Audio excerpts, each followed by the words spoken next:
Welcome to Civilnet. It's my pleasure to be joined today by none other than Tim Jemal, who's the president of Global Arms, which is the primary lobbying organization on Armenian issues in Washington, D.C. Thank you for joining us, Tim. Thanks for having me, Eric. We've obviously had a momentous week, but there's massive confusion about what all of this means. And the part that causes the most confusion is the exact specifics of what has been agreed to or publicly released when it comes not to the peace agreement, which was not signed, contrary to its initial to not sign, and it's probably likely never to be signed. We're talking about the specifics of the road, the Trump road, connecting Azerbaijan proper with Nakhchivan. Tell us what is it that we know about that, the facts, and more specifically, given the amount of misinformation, what isn't in it, or actually misunderstanding in many cases? Sure. So I think the first point you made is very important in that this was not a peace agreement. This was not a signed peace agreement that goes into force and effect between Armenia and Azerbaijan.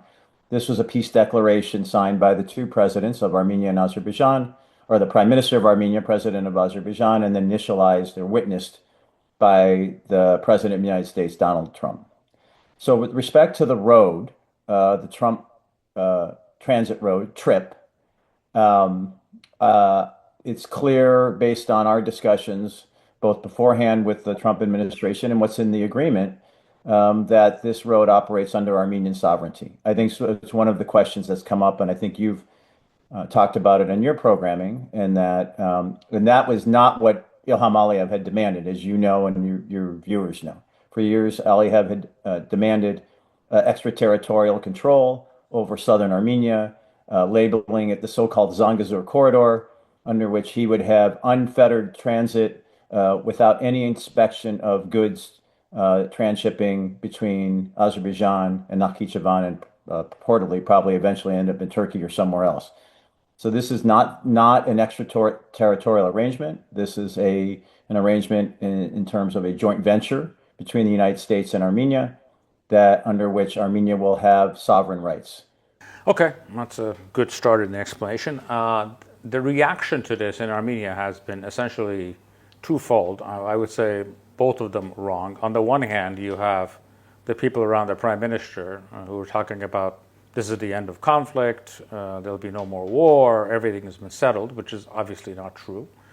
And then you have the other camp, the opposition camp, which is maximalist, that this is simply just another humiliation for the country and nothing good is going to come out of it, and then we're giving up something and getting nothing in return.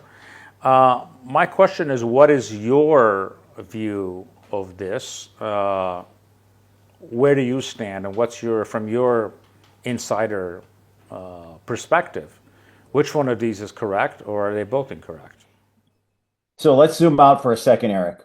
I mean, you've been involved for a number of years. What have we been hearing for years? We're hearing that Armenia has nothing to offer.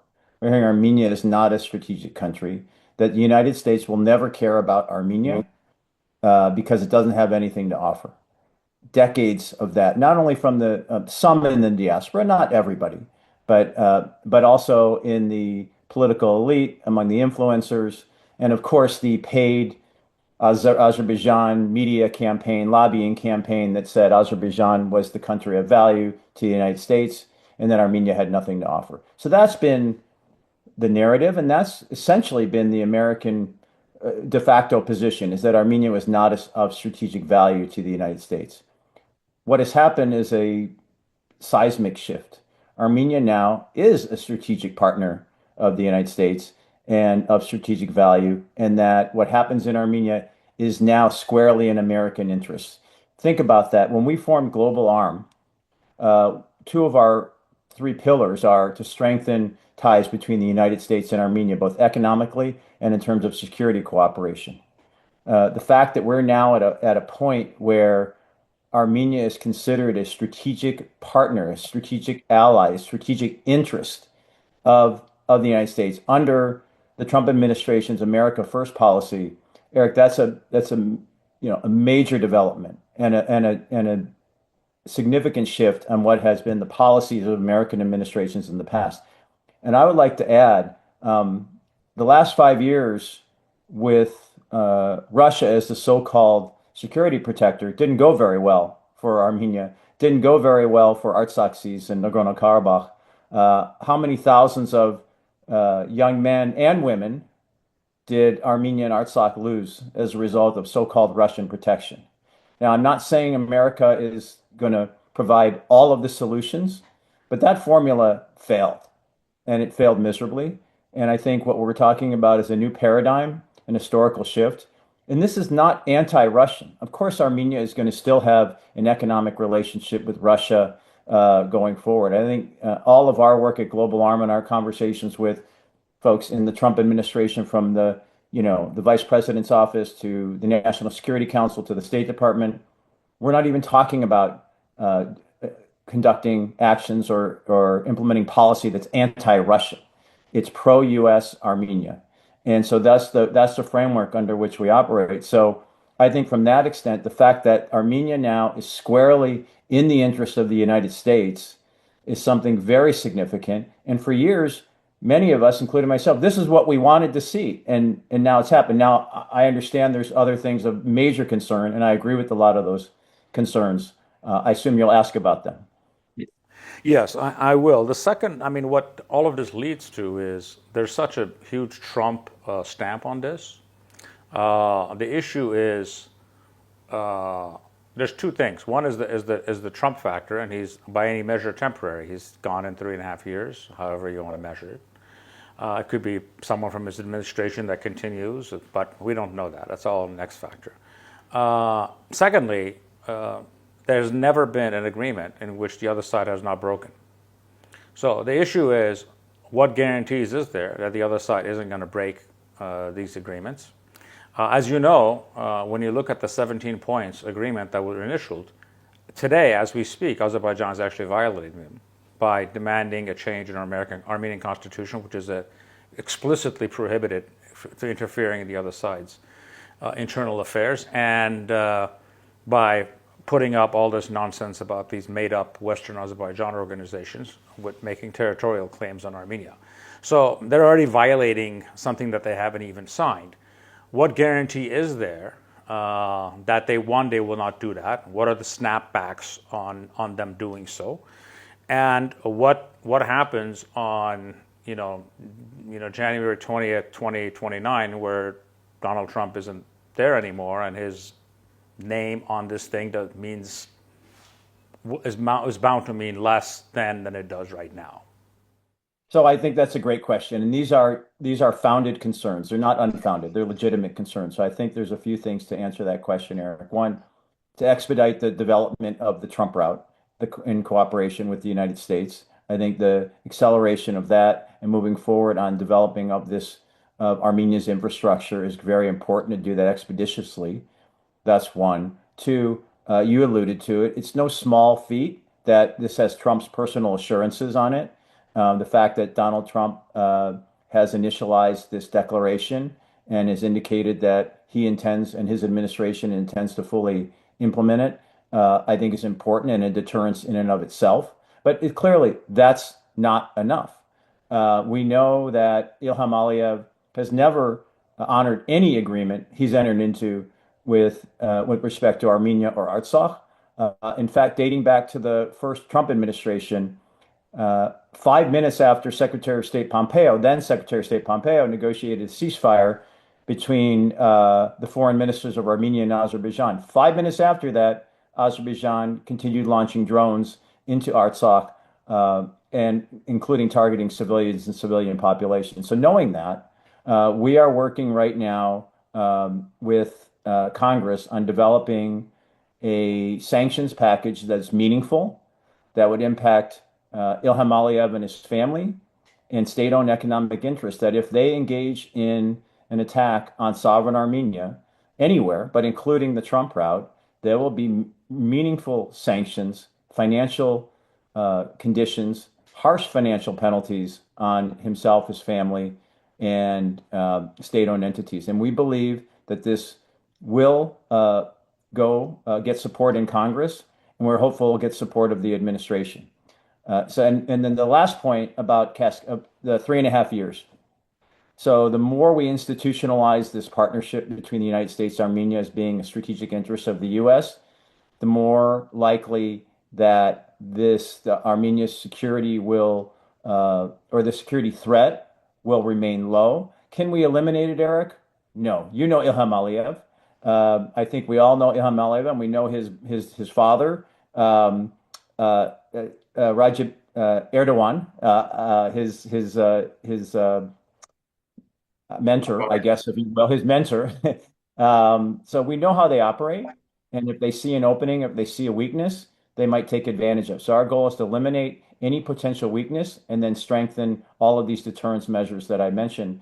We'll never completely eliminate it, but I think that the threat has diminished significantly. And so that gives us an opportunity to develop the partnership between the U.S. and Armenia. And don't forget the energy cooperation, 123 agreements between the U.S. and Armenia on civilian energy, the Nuclear power MOUs, specifically. nuclear power agreements, and then don't forget that there will be a series of MOUs coming out between the U.S. and Armenia on economic cooperation in the area of artificial intelligence, semiconductors, infrastructure, mining. All these economic developments, I think, are helpful. But we cannot assume Ilham Aliyev will not dishonor the agreement. We have to assume he will because past his prologue, and that's been his conduct for the last few years. And I think the administration knows this. They know it. The Trump administration. They know his behavior.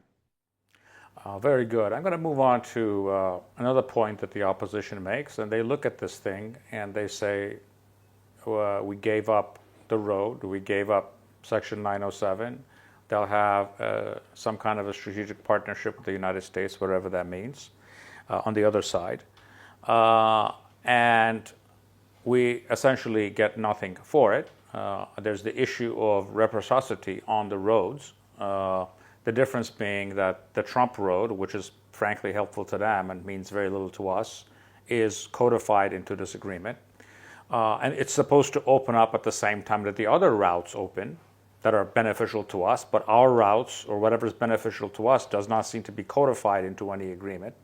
It's left to be, I guess, figured out at some later point.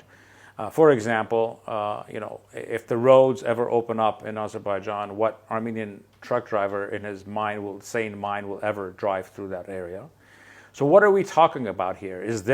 Are we getting anything in return, or is it just a U.S. security guarantee at the cost of this road and an enhanced relationship with the United States? Or are we getting anything on the transportation front? And what is that likely to be? Is it likely to be railways opening up, if anything opens up, or is it the border opening up with Turkey? Can you explain that? So let me start out by agreeing with one thing of the opposition. If that's what you call an opposition. I think the suspension of 907 was a mistake. We don't agree with everything the Trump administration does. I think that. By the way, can you explain to people what that is? Because I will when we do say that. that, So it's something very personal to me as well, having spent many years in the 1990s defending what's called Section 907 of the Freedom Support Act, which is U.S. law, signed into law by President Bush, George oh, Bush, the H.W. Bush, the father, which says the U.S. government shall not provide any assistance to the government of Azerbaijan until it ceases all blockades and offensive uses of force against Armenia and Nagorno-Karabakh. This is in U.S. law. And so that law has been in place since 1992. Regrettably, in 2001, under the guise of the war on terror, the administration at the time, the Bush administration, the son now we're into the son, successfully got Congress to pass a waiver, not a repeal, a waiver of the law that allows the administration to waive these sanctions on Azerbaijan if it's deemed in the national security interests of the United States. They did that every single year for 20 years until 2022. In 2022, they did not exercise the waiver of Section 907 that allows assistance to the government of Azerbaijan. And then in 2023, after Azerbaijan committed the genocide and ethnic cleansing against Nagorno-Karabakh, even when the U.S. said don't do it, they did it. had no consequences. So then Assistant Secretary of State James O'Brien said in November of 2023 before Congress, we are not going to waive Section 907 of the Freedom Support Act. So for the last 3 years, from 2020, I think June of 2022 until today, those sanctions have been in place and not waived by any administration. So that's the explanation of that. I think it's unfortunate. It's something I don't agree with. But I think in terms of like the benefits to Armenia, the development of the infrastructure in southern Armenia in cooperation with the United States is significant, Eric. And I think that the benefits to Sunik and the people of Sunik, I think in terms of potential job opportunities and economic development are significant. I agree with you. I think there is reciprocity in the declaration, and that needs to be clarified so that it's not considered a unilateral benefit. The assumption is that Armenia, of course, should be able to, in terms of reciprocity, should be able to transship its goods also through Nakhichevan, not just to Turkey, but to northern Armenia. So this needs to be a truly open transportation route. So I think there are some benefits to that to Armenia. I don't think it's a unilateral benefit for Azerbaijan. And let's just say more symbolically, one of the things we as Global Arm recommended and the administration agreed, again, it's symbolic. I understand it. Stop calling it a corridor and stop calling it the Zangezur corridor. And they did. And as you know, that name is gone. It's, of course, now the Trump route. Let's move on to our other neighbor, Turkey. There's a lot of concern here, or rumors, that Mr. Erdogan's hands were all over this plan. I'm not sure where this comes from, but it's out there. And there's concerns about what Turkey's role will be in this road, or managing this road, or taking part in its construction. Do you know anything about that? Are these is this misinformation, or is there something to it, or is there something we don't know? I don't know of anything to it. I don't think Turkey had anything to do with the development of the peace declaration itself and the road, the development of the Trump road. I don't believe that Turkey's behind it. Is it possible that they tried to have influence on it? Of course. I mean, that would be foolish to assume they haven't had tried to have influence on this process. We have stated, so I don't believe that this is a Turkish agreement. I believe this is a U.S. agreement that was supported by the government of Armenia and the government of Azerbaijan.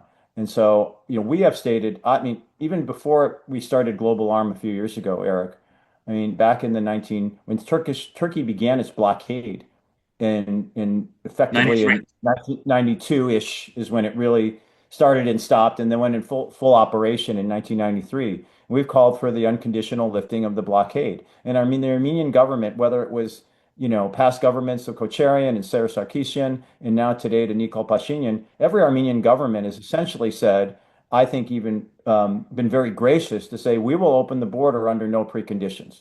I mean, I don't think that position hasn't changed much over the years. And so that I think the border, issued a statement, we called on Turkey to open to cease its blockade, open its border. But to your main point, do I think that this was somehow controlled by Recep Erdogan? No, I don't think so. Well, there's actually a side story with this, because I think it was yesterday that the head of the Turkish, or what is the titular head of the Turkish opposition, the mayor of Istanbul, who's in jail, actually criticized Erdogan for Turkey having no role in mediating this, which was an interesting point. I don't know if you read that. Go ahead. I didn't see it. No. Let's move on to an issue that's near and dear to our heart. Part of the conversations that was live, actually, on video, between the Prime Minister and President Trump was the issue of the hostages, or as President Trump referred to them as Christian hostages, which is actually quite telling, because it tells you where this pressure and where this information to him is coming from. What do you see moving forward? Has the issue of freeing the hostages been raised directly with the regime in Baku, that this is unacceptable at this point, that these people need to be freed? What do we know about that? And what is it that we can do to further push this agenda forward and free these people out of the dungeons of Baku? So I can't speak about everything the Armenian government's doing, but I can tell you about what we're doing and what we've heard from the Trump administration is that the release of the prisoners is a priority, I would say a top priority for the administration at all levels, whether it's the State Department, the White House itself, the National Security Council, and the Office of Vice President Vance. It is an important issue. It is a key priority for them. And do I wish they would have been released by now? Of course. But I can assure you that this is something that is on the agenda actively as we speak. And I believe that I will never make any declaration because that's not fair to the prisoners or their families. I would just say that this is a priority, and we're going to do everything possible to make sure that their unconditional release occurs soon. On the issue of right of return, it is on the agenda, the right of return for the Artsakh who were ethnically cleansed from Baku. I've seen a couple of social media reports that it's dead. It's not dead. It's alive in conversations. It's a little more involved, of course, than some of the other issues, like the prisoner release. But I believe that there is a pathway to do that, and we're going to be actively involved with that process and making sure that the administration stays engaged. And to the administration's own, I mean, their own words are, this is important to us. And those are the words we're hearing directly from people in the Trump administration. And let me just say this on the occupation, and that's one of the other issues, of course, is the blockade. I'm sorry, the occupation of sovereign Armenia by Azerbaijan. I believe that the Trump route will not open until Azerbaijan removes all of their forces from Armenia. I believe you will see that emerge as a consensus position in Washington over the next few weeks, that the road will not be open for any cargo coming from Azerbaijan until they remove every single military installation and person from the sovereign territory of Armenia. Okay, I've heard this in different formats, but is this in the conversation? Has this been in the conversation, or is this something that's going to be in the conversation? And I just want, I mean, because there's rumors of this have been there since last week, but I haven't seen, and I've heard it from very credible people. How real is this? I know it's frustrating. I totally get it. I totally get it. I know it's frustrating. I understand that. I can't stand the fact when I go to Jarmuk, I look at the Azeri flags on Armenian territory. I know you hate it. We hate it. It's wrong and it needs to end. I can tell you that it's real. The conversations are real. I wish I could say more about that, but I believe that you'll see that in the coming weeks that'll become policy. One of the other, this is one of the last questions I'm going to have is, one of the biggest things that were missed was the side memorandums, specifically on enhancing Armenia-U.S. relations, and you sort of alluded to that. Yes, and you know the biggest one in there is obviously the components when it comes to microchips and other specific dual-use technologies, or in some cases very specific military technologies that we've had to get really we have to go through very cumbersome waiver processes or never get them. From what I understand, the president essentially waived all of these on the spot. So this is critically important for our military-industrial complex that's constantly growing and getting into more fields on the defense side. And a corollary to this, which is not mentioned but everybody knows about, is the fact that defense sales are finally going to be open to us because Armenia now essentially can buy weapons from almost every other Western country except the United States. And that seems to have been lifted because there are U.S. weapons that Armenia wants to buy. Obviously, I think the negative with this is I think it opens up for the other side also. But frankly, for our defense purposes, given the symmetry of power, those are a lot more useful to us than they are for the other side.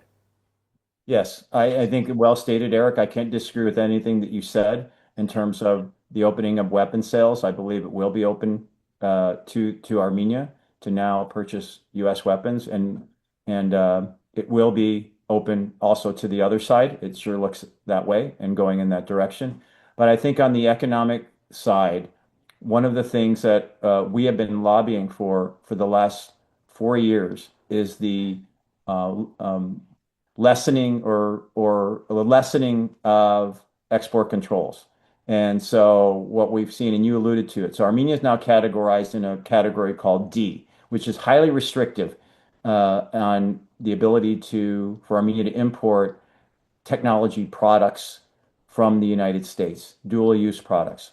So now we were going to see these export controls, these restrictions are going to be lessened significantly and would allow Armenia now to import really these important technologies that are critical to the development of the technology sector in Armenia, artificial intelligence. So I think that that's really something that should not get lost in all of this, that those export controls will be reduced going forward. And yeah. Go ahead. You were going to finish? No, I was going to say, look, I saw this morning that maybe I caught something. Ilham Aliyev is still making commands of demands of the United States, acting as if he's the regional hegemon.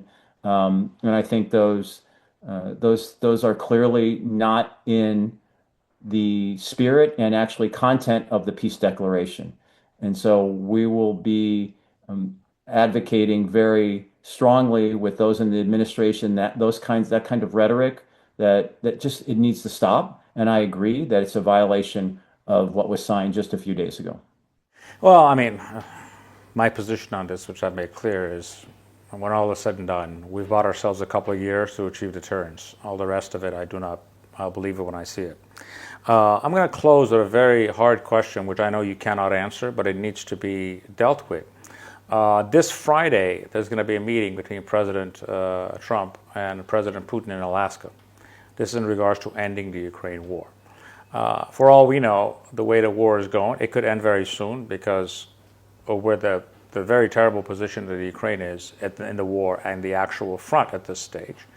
And the Russian economy itself is being strained. So there's a lot of pressure to actually end this war very soon on very bad terms for Ukraine and on pretty favorable ones for Russia. My question for you, that agreement or lack of agreement is going to shape U.S.-Russia relations in the sense that it's going to be good, it's going to be bad, or it's going to be neutral. What is the best outcome? For Armenia's purposes, what's the best outcome? Good Russian-U.S. relations, neutral, or poor? Which one is the most beneficial for us from your perspectives in Washington, D.C.? Boy, you asked a hard question. I think the best position is to have a Russia that's not able to undertake hybrid warfare and nefarious activities against Armenia. And so under those three options, I think you can guess which one probably is best for Armenia. I think the ensuring that Russia is not in a position to conduct activities that are against the interests of Armenia, against the people, the economy, and of course to exert themselves somehow militarily in Armenia. The restricting the ability of Russia to do that is, I think, in the interests of Armenia, and I think it would be the best outcome. Now, which one of those three does that? I think you could probably guess which one of those three does that. And I think one of the things you saw the vacuum that has taken place already, the fact that it was the United States that brokered this peace declaration and that it was not Russia. I think that in and of itself speaks volumes of the current influence of Russia geopolitically at the moment in the South Caucasus. Does it mean that Russia cannot start to meddle again and engage in activities that are not in the interests of the people of Armenia? Of course, they certainly can do that. I will want to say one other thing. I don't know if you caught this. You probably did, knowing who you are. That it appears that Iran has come out and supported the Trump route. So I think that some initial concerns were legitimate that this border with Armenia and Iran, which is important for Armenia's economic interests, that border itself was somehow would be thwarted or cut off. That's not the case. And everything that all the conversations that we've had with the administration leading up to this peace declaration is consistent with that. Well, I think on the Iranian side, I don't think I wouldn't call it necessarily support, but if you look at the official statements of President Pezeshkian specifically, this is not something that they're gonna try to interfere with. And at the same time, Iran is actually trying to have conversations with the United States. So I don't think given the fact that the Iranian border does not get cut off or isn't affected by this, and I think that's been made clear to them, and it doesn't affect transportation between these two countries. I don't think they're going to object. They're going to object, and I think the only critical objection I heard was from the foreign minister or the advisor, Ali Akbar Velayati, who was the foreign advisor to the supreme leader. But beyond that, the Iranian response has actually been quite measured. Tim, I want to thank you for joining us and enlightening us in all of these very critical issues. Thank you for joining us. Thank you for joining Civilnet.